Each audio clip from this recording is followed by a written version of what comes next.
Dog becomes mother to abandoned bear cubs. Years later, their reunion left everyone in tears. The wind howled through the towering pines, sweeping across the frozen expanse of Montana's backcountry with a merciless chill.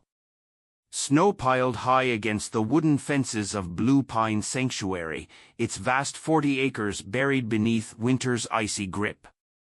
Inside the dimly lit cabin at the heart of the refuge, Sarah sat at her cluttered desk, nursing a mug of coffee gone cold.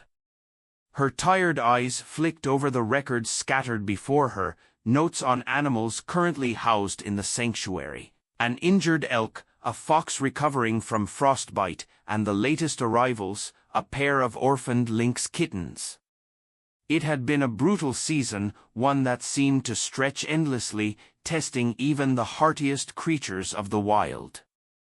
The sharp trill of her phone shattered the quiet, making her jolt. She grabbed it instinctively, her breath catching at the name flashing across the screen. Mike Turner. The ranger's voice was grim the moment she answered. "Sarah, we've got a situation. I need you out here." She stiffened, already reaching for her coat. "What is it?" "2 bear cubs," Mike said, the sound of wind crackling over the line. "Real young. Their mother's gone." Sarah closed her eyes for a brief second, a pang of sorrow twisting in her chest. "Where are they?" "About 5 miles west of your place, near the ridge. I don't know how long they've been out here, but it's bad. You need to hurry." Sarah didn't hesitate. Hanging up, she yanked on her thickest coat and grabbed the emergency kit she always kept packed: thermal blankets, syringes, heat packs, glucose solution. She had seen this too many times before: a mother bear poached for her pelt, her cubs left to the mercy of the elements, helpless and starving. Her truck roared to life, tires crunching over ice as she barreled down the snow-covered roads toward the ridge. The drive was treacherous, the blizzard reducing visibility to mere feet, but she pushed forward. Mike's truck came into view, his headlights flashing through the whiteout. He waved her down as she pulled up beside him, his breath misting in the cold. "Over here," he called, leading her to a dense thicket where the snow had been disturbed, revealing the shivering forms of 2 tiny cubs. They were barely more than a few weeks old, their brown fur matted with ice, their small bodies curled into a pitiful huddle beneath the shelter of a fallen log. Sarah dropped to her knees, her heart hammering. They weren't moving. She pressed a gloved hand against one cub's side. "So cold. Too cold. Damn it," she whispered, working fast. She wrapped them in thermal blankets, checking for any sign of injury beyond the obvious hypothermia. Their breathing was shallow, weak. "We have to get them back now," she said, scooping one up while Mike lifted the other. Their tiny heads lolled against her chest, barely conscious. "I don't know if they'll make it," Mike murmured, his voice heavy with doubt. "Then we don't stop trying," Sarah shot back, already moving toward her truck. The drive back felt like an eternity, every bump in the road sending jolts of fear through her. She had nursed countless animals back to health over the years, but newborn bear cubs were fragile, their survival dependent on their mother's warmth and nourishment. Without her, the odds were bleak. Inside the sanctuary's ICU, she worked quickly, placing the cubs on heated pads and rubbing their fur to stimulate circulation. Dr. Tom Ellis arrived minutes later, his sharp eyes assessing the situation. "Female's worse off," he said, pressing a stethoscope to the smaller cub's chest. "She's crashing." Sarah's fear surged. "No," she murmured. "She can't." She injected a warmed glucose solution into the cub's tiny body. "Come on, baby. Fight." The male, though weak, let out a soft whimper, his paws twitching against the blanket. The female remained still. Too still. Sarah's mind raced. They needed warmth, not just from heating pads, but something more natural, more familiar. Then the thought struck her. Sandra. She turned to Tom. I need to bring in Sandra. The vet's brows furrowed. Sarah, she's a dog, not a bear. She's great with the fawns and fox kits, but this is different. We don't have time to debate this, Sarah shot back, already moving. She ran to the main enclosure where Sandra, the sanctuary's resident German shepherd, lay curled on her bed.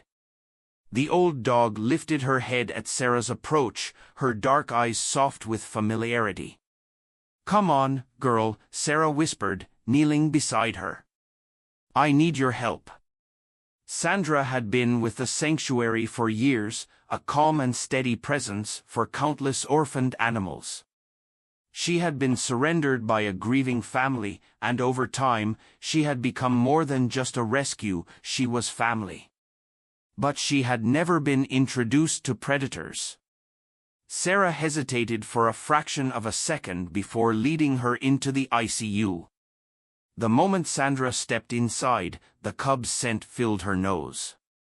Her ears perked, and she sniffed cautiously, stepping forward with surprising gentleness. Sarah knelt beside the cubs, carefully lifting Hazel, the fragile female, towards Sandra. Please, she murmured. Just help keep them warm. Sandra seemed to understand. Slowly, she lay down beside them, curling her body protectively around the cubs. She nuzzled Hazel, her warm breath fanning over the cub's tiny form, then began licking her fur in slow, deliberate strokes. It was the same instinctive care she had given to fawns in the past, an unspoken promise of comfort. Minutes passed in silence, Sarah watching with bated breath. Then, against all odds, Hazel twitched. A faint, shuddering breath escaped her tiny mouth, followed by another. Sandra licked her again, pressing closer, sharing her body heat. And then, Hazel made the smallest of movements, her tiny paw flexing weakly. Sarah let out a breath she hadn't realized she was holding. She's coming back, she whispered, barely believing it. Tom shook his head, amazement flickering in his expression. I've seen a lot in my years, but I've never seen this. For the next hour, Sandra remained by the cubs, her steady warmth anchoring them to life. When Sarah offered a bottle to Hazel, the cub hesitated, then latched on, suckling feebly. It wasn't much, but it was enough. Sarah felt something hot sting her eyes, but she blinked it away. For now, against all odds, Hazel and Cedar had a chance. And it was all because of an old shepherd's unwavering heart. The storm raged through the night, its icy fingers clawing at the windows of the sanctuary. But inside the ICU, warmth and life flickered in defiance. Sarah sat on the floor, her back against the worn wooden cabinet, exhaustion weighing her limbs. Sandra remained curled around the cubs, her fur rising and falling in a steady, soothing rhythm. Cedar had already begun to stir, his tiny body pressing instinctively into the comforting heat of Sandra's belly. Hazel remained weaker, her breath shallow but steady. Sarah had seen miracles before. But this was something different. She had spent her life rehabilitating animals, but she had never witnessed such a profound connection form in mere hours. Sandra, with all the patience and instinct of a true mother, had taken these fragile creatures as her own, accepting them without hesitation, as if she had always known they belonged to her. Dr. Tom Ellis returned just before dawn, rubbing his eyes and muttering about needing more coffee. But when he saw Hazel still nestled against Sandra's warmth, his fatigue gave way to quiet relief. "I'll be damned," he murmured, crouching beside Sarah. "She made it through the night." Sarah nodded, watching as Sandra continued her slow, methodical grooming, her tongue tracing over Hazel's tiny head. "She's still weak, but yeah, she's a fighter." Tom gently checked Hazel's temperature, then lifted Cedar, who gave a feeble whimper in protest. "They're warming up properly. We should start seeing improvements in appetite today." He hesitated, then gave Sandra an appraising look. "I hate to say it, but your idea might just be what saves them." Sarah smirked despite her exhaustion. "I'll take that as a 'you were right, Sarah.'" Tom snorted. "Don't push your luck." The next few days passed in a careful, fragile balance between hope and uncertainty. Cedar, the stronger of the two, began to show improvement quickly, his appetite growing as he eagerly took the warmed formula Sarah provided. He nuzzled into Sandra with increasing confidence, his instincts driving him to seek the warmth of the only mother he had ever known. Hazel, however, remained delicate, her strength returning at a painstakingly slow pace. Every feeding was a challenge, every moment of wakefulness a victory. Yet through it all, Sandra never left her side. The German Shepherd took to her new role with quiet determination, her presence offering more than just warmth, it was comfort, stability, a heartbeat to anchor the cubs in a world that had suddenly turned unfamiliar and cruel. One evening, as Sarah sat by their makeshift den in the ICU, she caught herself studying Sandra with something close to reverence. The dog had been with her for nearly 6 years now, surrendered by a grieving family who could no longer bear to keep her after the loss of their son. When Sandra had arrived at Blue Pine Sanctuary, she had been quiet, carrying an air of sadness that even time struggled to mend. But she had found purpose here, among the broken and the abandoned, taking on the role of surrogate to injured fawns, orphaned fox kits, even a particularly stubborn bobcat cub. Yet never before had she been tasked with caring for predators like these. And still, here she was, unflinching in her love. Sarah reached out, running her fingers gently through Sandra's thick fur. "You're amazing, you know that?" Sandra flicked an ear in her direction but remained focused on Hazel, licking the cub's fragile paws as if coaxing her back to strength. Sarah sighed, leaning back against the wall, exhaustion pulling at her, but she refused to sleep. Not yet. By the end of the first week, Cedar had become more active, stumbling through the small enclosure with the unsteady legs of a newborn foal. He nosed at Sandra's fur, swiping at her tail in clumsy play, and Sarah felt the first real surge of hope since their rescue. Hazel, too, had begun to stir more, her eyes brighter, her breathing stronger. The turning point came on a quiet morning. The storm had finally passed, leaving the world outside blanketed in white.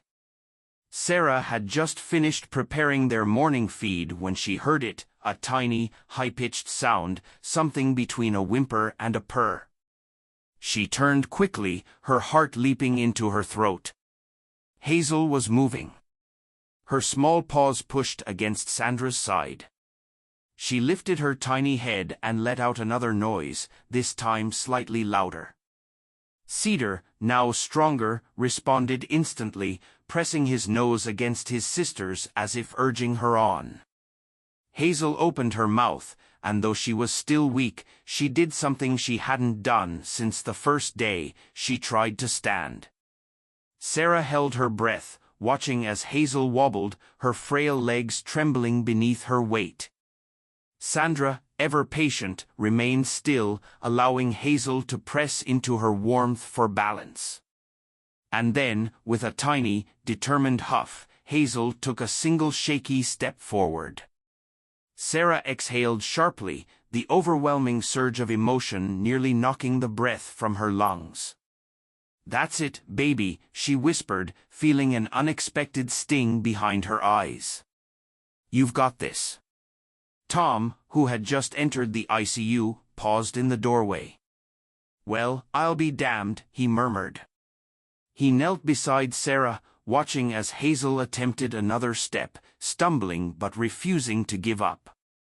Cedar let out an excited chuff, hopping forward, and before Sarah could react, Sandra did something extraordinary. She nudged Hazel gently with her nose, guiding her forward, just as she had done with every orphan she had ever cared for. The room was silent except for the soft sounds of breathing, of tiny paws pressing against blankets, of life returning where it had nearly been lost. Sarah wiped at her face with the back of her hand and let out a quiet laugh. "She's going to make it." Tom nodded, a rare smile tugging at his lips. "Yeah, she really is." Weeks passed, and the transformation was undeniable. Hazel and Cedar grew stronger, their fur thickening, their once frail bodies filling out with the healthy weight of well-fed cubs. They played now, clumsy but determined, batting at each other with oversized paws, tumbling over blankets in bursts of energy. Cedar had grown bold, attempting to climb anything he could find, while Hazel remained cautious, always lingering close to Sandra's side. The bond between them and their surrogate mother had only deepened. Sandra stood guard as they slept, licked their fur after feedings, and even let them chew on her ears with the endless patience of a true mother. One afternoon, as Sarah sat in the enclosure watching the cubs wrestle, she realized with a bittersweet ache that the day would come when they would have to leave. Bears were not meant to live in captivity forever. They would grow too large, too wild, and eventually, they would need to return to the forest where they belonged. But not yet. Not today. Today, they were just two cubs who had defied the odds. Today, they were safe. And today, they had a mother, perhaps not the one nature intended, but a mother all the same.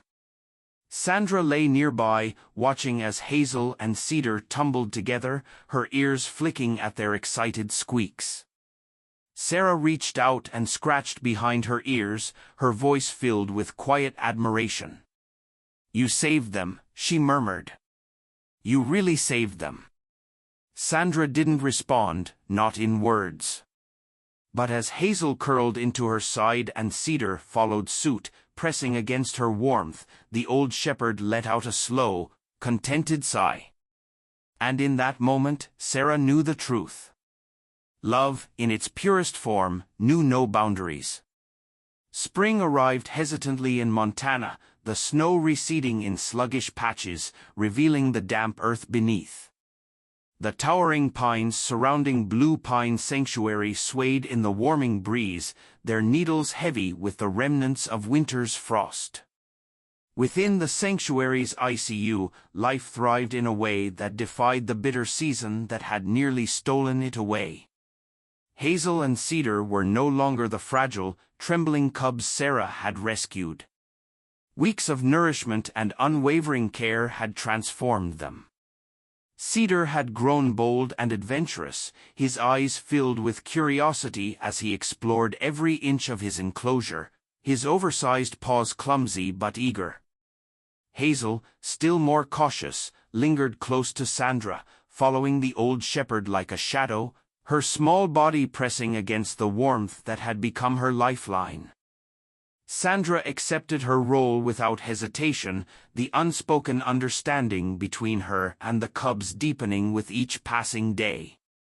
Sarah had seen it in moments so small they might have gone unnoticed by anyone else. The way Sandra would let Cedar chew on her tail while she lay patiently still, the way Hazel would press her nose into Sandra's fur and let out a contented sigh, as if confirming that, yes, she was safe. Even the way Sandra would nudge them toward their bottles at feeding time, her presence more effective than any coaxing Sarah could provide. It was as though she had been born for this role, a shepherd not of sheep, but of creatures in desperate need of a mother. The transformation in Hazel had been the most profound. The tiny cub who had once hovered at death's door had found her strength. Though she still clung to Sandra with the devotion of a child unwilling to leave their mother's side, she ate more now. She played more. Her once feeble body filled out, her fur thickening into the soft, rich brown that marked a healthy young bear.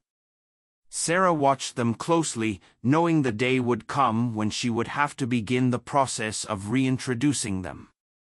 It was a reality she had faced before, a necessary part of the work she did, but the thought of separating them from Sandra gnawed at her in a way she couldn't quite shake. Sandra, for her part, never seemed troubled by the future. She lived in the moment, devoted to her role as protector, never hesitating, never faltering. It was a cold morning when Sarah first noticed something was wrong. Sandra had been slower to rise, her usual alertness dimmed by something Sarah couldn't immediately place. At first, she dismissed it as fatigue. She was getting older, after all, and caring for 2 bear cubs was no small task. But as the days passed, Sarah's concern deepened. Sandra hesitated before standing, her movements stiff, her energy not what it once was. Sarah knelt beside her one afternoon, running gentle hands through the old shepherd's fur, searching for anything unusual. "You're tired, girl," she murmured, though something in her gut twisted uncomfortably. Sandra leaned into her touch but said nothing, her dark eyes steady and calm. But later that night, as Sarah watched her settle down with the cubs, she noticed the slight tremor in her limbs, the subtle wheeze as she shifted. Dread pulled in Sarah's stomach, the weight of an unspoken fear pressing down on her. The next morning, she called Dr. Tom Ellis, her voice steady but clipped. "Something's wrong with Sandra. I need you to come take a look." Tom arrived within the hour, his brow furrowed as he examined her. Sandra lay still, her usual patience evident even as he ran his hands along her frame, checking her joints, listening to her breathing. Sarah stood nearby, arms crossed tightly over her chest. She had spent years rehabilitating animals, had seen the delicate balance between survival and loss more times than she cared to count. But this was different. This was Sandra. When Tom finally leaned back, his expression was unreadable. "I need to run some tests," he said. "But, Sarah, I think it's lymphoma." The words landed like a physical blow. Lymphoma. The kind of diagnosis that came with more questions than answers, but rarely the ones anyone wanted to hear. Sarah swallowed, her throat tight. "Are you sure?" Tom hesitated, then sighed. "Not completely, but the symptoms fit. We'll know for certain once the blood work comes back." Sarah turned to look at Sandra, who watched them both with quiet, steady eyes, unaware of, or perhaps entirely aware of, the conversation happening around her. The old shepherd gave a slow wag of her tail, as if sensing Sarah's distress. "She doesn't seem like she's in pain," Sarah said, her voice quieter now. "Not yet," Tom admitted. "But if it is lymphoma, it'll progress. We can try treatment, but—" He didn't need to finish the sentence. They both knew that even the best treatment wouldn't grant Sandra the kind of time she deserved. Hazel let out a soft whimper, pressing closer to Sandra's side, as if she, too, sensed the shift in the air. Cedar, less aware but still deeply connected to his surrogate mother, pawed at Sandra's ear before tumbling over himself in a clumsy attempt to play. Sandra responded as she always did, with patience and warmth, nuzzling Hazel before turning to nip gently at Cedar's fur in a playful reprimand. Sarah swallowed hard, blinking against the sting behind her eyes. She wasn't ready. The cubs weren't ready. But readiness had never been a luxury afforded to those who loved deeply. Over the next few days, Sandra remained the same, her condition neither worsening nor improving, and Sarah clung to the small mercy of stability. She went about her work as usual, but there was an unshakable tightness in her chest, a fear she carried with her like a weight she couldn't set down. She spent longer nights in the ICU, sitting with Sandra and the cubs, watching them, memorizing every moment. Then the results came back. Tom confirmed what Sarah had already known in her gut. Lymphoma. The word tasted bitter in her mouth, but she forced herself to face it, to focus on what mattered. Sandra had time. How much, they didn't know. But what mattered now was making that time count. And so Sarah made a decision. Treatment could wait. Reintroduction could wait. For now, they would be together for as long as they had. She knelt beside Sandra that night, running her fingers through the old shepherd's fur, feeling the steady rise and fall of her breathing. "You're not going anywhere just yet," she murmured, pressing a kiss to Sandra's forehead. "Not yet." Sandra leaned into her touch, letting out a low, contented sigh. And in that quiet moment, with Hazel curled beside her and Cedar's small paw resting against her leg, Sarah allowed herself to believe that maybe, just maybe, love was enough to hold back time a little while longer. The days stretched into weeks, and though the truth of Sandra's illness loomed like an unspoken shadow, life at Blue Pine Sanctuary carried on. Hazel and Cedar, once fragile bundles of fur, had grown into lively cubs, their legs stronger, their movements bolder. Cedar had developed a reckless confidence, climbing onto overturned logs, pouncing at invisible prey, always pushing the boundaries of his enclosure. Hazel, ever the cautious one, remained close to Sandra, as if tethered by an invisible thread of trust. Sarah watched them, her heart heavy with the knowledge that soon they would have to begin their transition to the wild, that their time under Sandra's care was slipping away, just as Sandra's time itself was. Sandra still played her role as mother with unwavering devotion, even as the illness crept through her body. She hid her pain well, rising each morning to nuzzle the cubs awake, hurting them with gentle nudges as they played. But Sarah saw the small betrayals of her body, the stiffness in her limbs when she stood, the longer moments she spent resting, the way she sometimes hesitated before responding to Cedar's playful swipes. She knew Sandra was holding on for them, as if sheer will alone could keep the inevitable at bay. And Sarah, unwilling to take that away from her, let her. One afternoon, as Sarah prepared their meals, she felt a presence beside her and turned to see Hazel standing in the doorway of the cabin, something she had never done before. The little bear cub hesitated, her round eyes fixed on Sarah with an intensity that sent a shiver through her. She had seen those eyes before, on animals who sensed something was wrong, who knew before their human caretakers did. Hazel let out a soft, uncertain sound, then turned and padded back to the ICU. Sarah wiped her hands on a towel, her pulse quickening as she followed. Inside, Sandra lay stretched out on the blankets, Cedar curled against her. But something was off. Her breathing was heavier than usual, her chest rising and falling with effort. Hazel pressed her small body close to Sandra's, her nose nudging the shepherd's muzzle as if pleading for a response. Sandra opened her eyes, but there was something distant in them, a weariness that Sarah hadn't seen before. The time was coming. Sarah sank to her knees, resting a hand on Sandra's side, feeling the warmth beneath her fur, feeling the life still fighting but not as strong as before. "Hey, girl," she murmured, her voice catching in her throat. Sandra flicked an ear but didn't lift her head. Cedar, oblivious, pawed at Sandra's tail before tumbling onto his back, his small huff of frustration breaking the silence. Hazel, however, didn't move. She curled tighter, pressing against the only mother she had ever known, refusing to leave her warmth. That night, Sarah stayed with them. She brought Sandra's favorite blanket from the main cabin, draped it over her, stroked her fur, and whispered things she wasn't sure Sandra could understand but needed to say anyway. "You don't have to fight for them forever," she murmured. "You've done more than enough."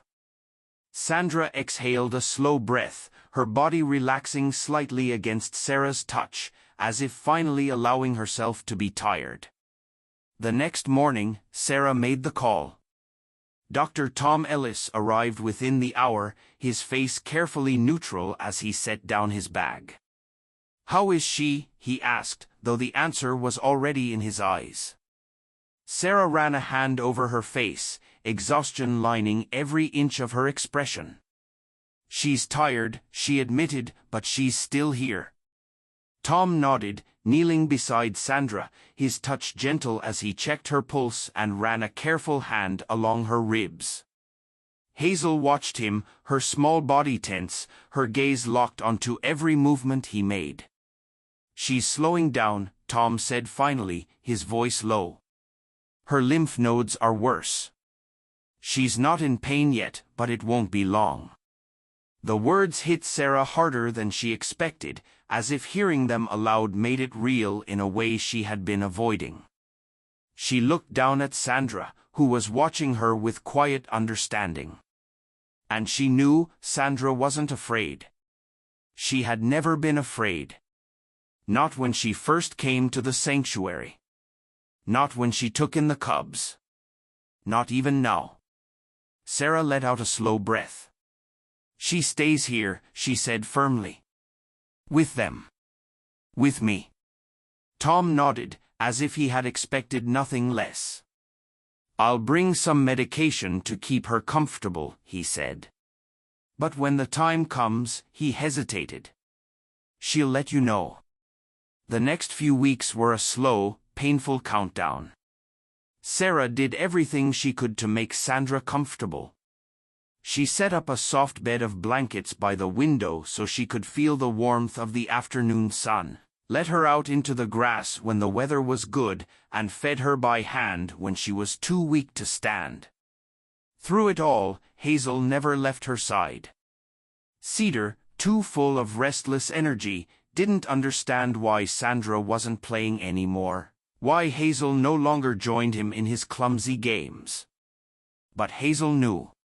She curled against Sandra every night, pressing into her warmth, breathing in the scent of the only mother she had ever known. And Sandra, even as her body grew weaker, continued to care for her, licking Hazel's fur, nuzzling her gently, even when it took everything she had left. On the last morning, the air was crisp and cool, the sun casting golden light across the sanctuary. Sandra lay in her bed by the window, her breathing slow, her eyes half-lidded in the soft haze of sleep. Sarah sat beside her, running her fingers through the thick fur that had once been so strong, so full of life. Hazel was pressed against her, silent, still. Sandra took a breath. Then another. And then nothing. Sarah felt it the moment she was gone. The shift in the air. The stillness settling over them. Hazel made a small, broken sound, nuzzling Sandra's lifeless muzzle, her small body trembling. Cedar, finally sensing something was different, crept forward, nudging at Sandra's paw before pulling back, confused. Sarah wiped at her face, swallowed hard, then reached out, pressing a hand to Sandra's fur one last time. "Good girl," she whispered. "You were the best girl." The sanctuary felt different after that. Quieter. Though life carried on, Hazel and Cedar continued to grow, their once clumsy steps turning strong, their bodies filling out with the muscle and power of young bears on the brink of independence. When the time finally came to release them into their new enclosure in the Cabinet Mountains, Sarah watched with an ache in her chest as they hesitated at the edge of the forest. Cedar, as expected, was the first to step forward, his nose lifted to the wind, his body thrumming with excitement. Hazel, however, lingered. She turned, looking back at Sarah, her dark eyes searching. And in that moment, Sarah swore she saw it, that same quiet understanding, the same look that Sandra had given her in those final days. And then Hazel turned and followed her brother, disappearing into the trees. Sarah let out a slow breath, wiping at her face with the back of her hand. The sanctuary was quieter now. Emptier. But she knew, deep in her bones, that Sandra had done what she was meant to do. The cubs would survive, not just because of the care Sarah had given them, but because of the love Sandra had shown them. And in the stillness of the morning, with the last of the snow melting into the earth, Sarah knew that love, in all its forms, never truly left. It lived on, in the wild, in the trees, in the quiet heartbeat of the sanctuary Sandra had helped build. And in the end, that was enough. Years passed, but the memory of Sandra never faded from Blue Pine Sanctuary. Her presence remained woven into the very fabric of the land, in the way the trees whispered in the wind, in the gentle way the rescued animals found comfort in Sarah's care, in the stories told to new volunteers who never had the privilege of knowing her but felt her legacy in every creature that walked through the sanctuary's doors. Sarah often found herself standing by the wooden statue that now stood near the entrance, carved with careful hands to honor the shepherd who had saved more lives than any human ever could. The inscription beneath it was simple, but it said everything that mattered. Love knows no bounds. It had been 5 years since Hazel and Cedar took their final steps into the wild. 5 years since Sarah had watched them vanish into the dense forest of the Cabinet Mountains, leaving behind the only home they had ever known. She had spent those years wondering about them, hoping but never truly knowing if they had thrived. Some bears who had been rewilded returned briefly to familiar places. Others were spotted on remote camera footage. But Hazel and Cedar had never come back. It was how it was meant to be. They belonged to the wild now, to the rivers and mountains, to the cycles of nature that Sarah had dedicated her life to respecting. And yet, some nights, she dreamed of them, of Hazel's quiet eyes and Cedar's playful antics, of Sandra curled between them, offering them warmth that was more than just physical. One autumn morning, Sarah received a call from a documentary crew that had taken an interest in the sanctuary's rehabilitation efforts. They wanted to film a segment on the Sandra Protocol, the method of using surrogate animals for orphans, named in honor of the shepherd who had changed everything. Sarah hesitated at first. Her work was about the animals, not about publicity. But she knew Sandra's story deserved to be told. And so, with quiet resolve, she agreed. The crew arrived in late September, setting up their cameras near the vast enclosure where Hazel and Cedar had spent their final weeks before their release. The fence was still there, though overgrown now, its wooden posts weathered by time. Sarah stood at the edge of it, hands in her pockets, looking out at the land that had been their last home before the wilderness claimed them. "This is where we let them go," she said softly, more to herself than to the cameras. The crew filmed her as she walked along the fence line, her boots crunching over fallen pine needles. "We raised them to leave," she continued. "That's the hardest part. But if we do our jobs right, they never look back." One of the cameramen, a younger man named Lucas, turned from his equipment, frowning slightly. "Have you ever seen them again?" he asked. Sarah shook her head. "No," she admitted. "Not once." She let out a slow breath, watching as the golden light filtered through the trees. But that's how it should be. The crew wanted to hike further into the Cabinet Mountains to set up remote cameras and see if they could capture any footage of the bears that now roamed there. Sarah agreed to guide them, her experience in tracking making her an asset in their search. The hike was long, the terrain rugged, but Sarah knew these trails better than anyone. She had spent years walking them, checking on rehabilitated animals, ensuring they had what they needed to survive. As they climbed higher, the air grew crisp, carrying the unmistakable scent of pine and damp earth. It was near dusk when they reached a ridge overlooking a valley dense with trees. The crew set up their equipment, scanning the landscape, their voices hushed with anticipation. Sarah stood slightly apart from them, her gaze steady on the horizon, her thoughts drifting. She had no expectations, no illusions that she would see them again. But as the sun dipped lower, painting the sky in hues of gold and violet, something stirred in the distance. A shadow moved between the trees. Sarah's breath caught. The crew hadn't noticed yet, their cameras trained elsewhere, but Sarah saw it, the unmistakable shape of a bear emerging from the tree line. A massive, fully grown brown bear, its coat thick and glossy, moving with the effortless confidence of an apex predator. And then, just behind it, another. 2. Sarah's heart pounded in her chest. They were larger now, stronger, transformed by years of survival, but she knew. She knew. Hazel and Cedar. The camera crew saw them now, their excited whispers breaking the silence as they adjusted their lenses, capturing the sight that Sarah could hardly believe. Cedar had grown into a powerful male, his frame massive, his movements bold. Hazel was smaller but no less formidable, her gaze steady as she scanned the land.